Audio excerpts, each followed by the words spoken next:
Assalamualaikum warahmatullahi wabarakatuh. Salam semangat pagi.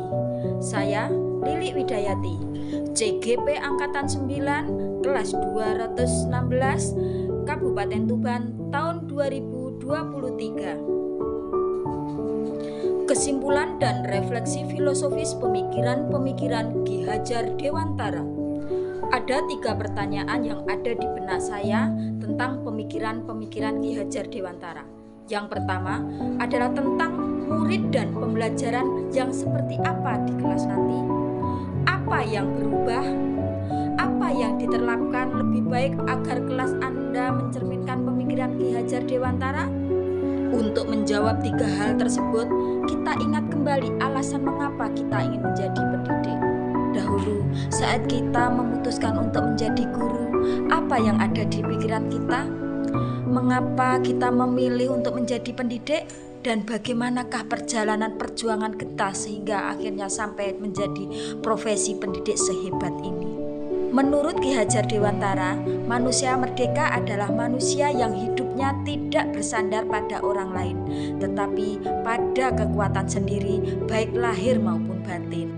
Jika kita mengharapkan murid kita yang menjadi pribadi mandiri dan merdeka, tentunya ini penting untuk kita mengenali mereka, mengenali diri, berdaya untuk menentukan tujuan dan kebutuhan belajarnya yang relevan dan kontekstual terhadap diri dan lingkungannya.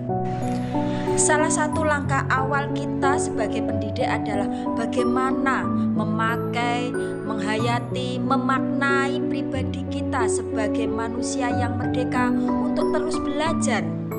Apapun profesi yang kita jalani, baik itu tukang becak, sopir, guru ataupun yang lain, tentu ada kewajiban untuk terus belajar. Dengan kita sadar diri untuk terus belajar secara mandiri, kita telah mengatur diri sendiri karena merupakan bagian dari perjalanan untuk menjadi manusia merdeka. Murid-murid kita kini sudah memiliki cara belajar yang unik, yang berbeda dengan kita pada saat dahulu.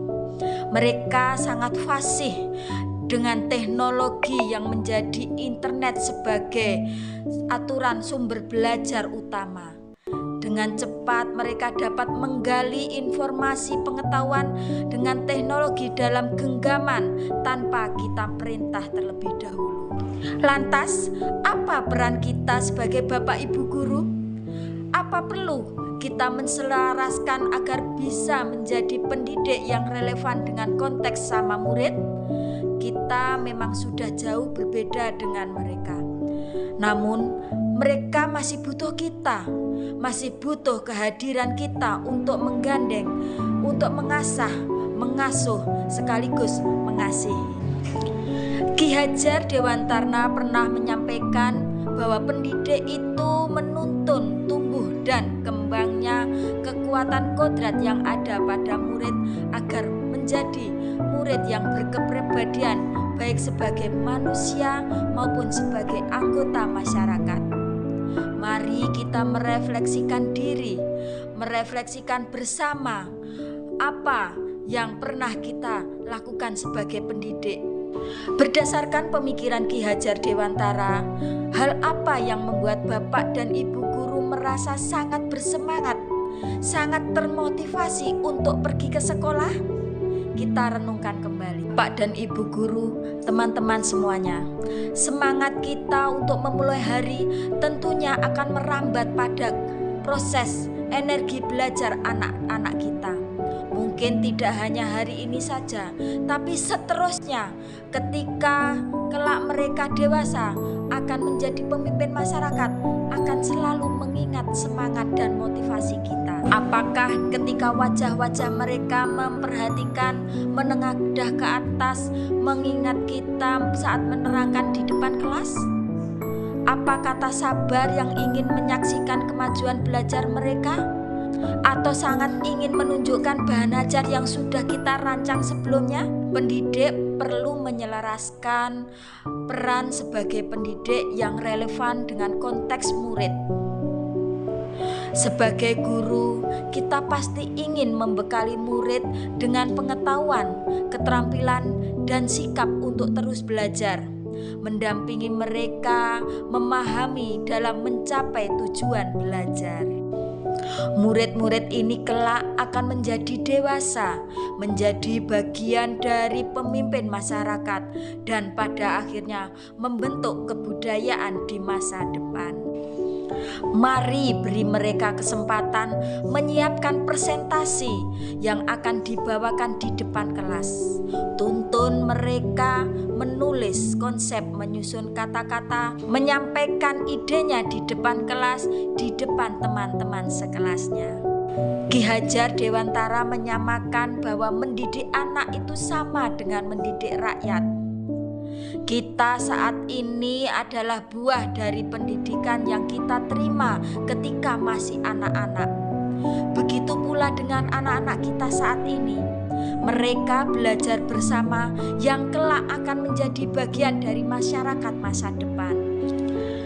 Sebagai guru, apa yang kita lakukan untuk menghantarkan mereka menuju mimpi dan cita-cita mereka?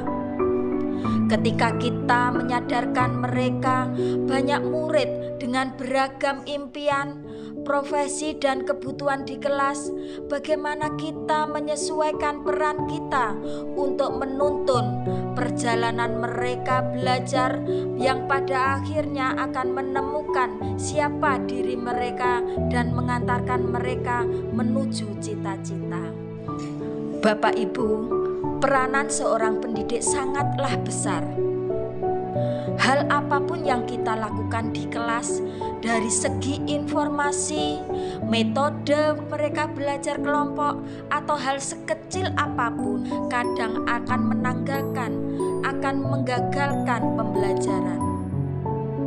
Semua yang kita rancang untuk disimak murid-murid masih bertujuan, sebab mengajar di dalam kelas sedang membentuk masyarakat, membentuk budaya di level lewat murid-murid kita. Semangat untuk belajar. Kita sebagai guru mesti hadir secara utuh. Setiap hal kecil yang kita sampaikan di kelas akan berkontribusi pada kecakapan hidup anak saat dewasa nanti. Bapak Ibu, selamat mencetak generasi hebat. Mari terus berkarya, terus belajar, dan berkomitmen menjadi tauladan seperti pepatah ing ngarsa sung tulodo ing madya mangun karsa tutwuri handayani. Terima kasih. Wassalamualaikum warahmatullahi wabarakatuh.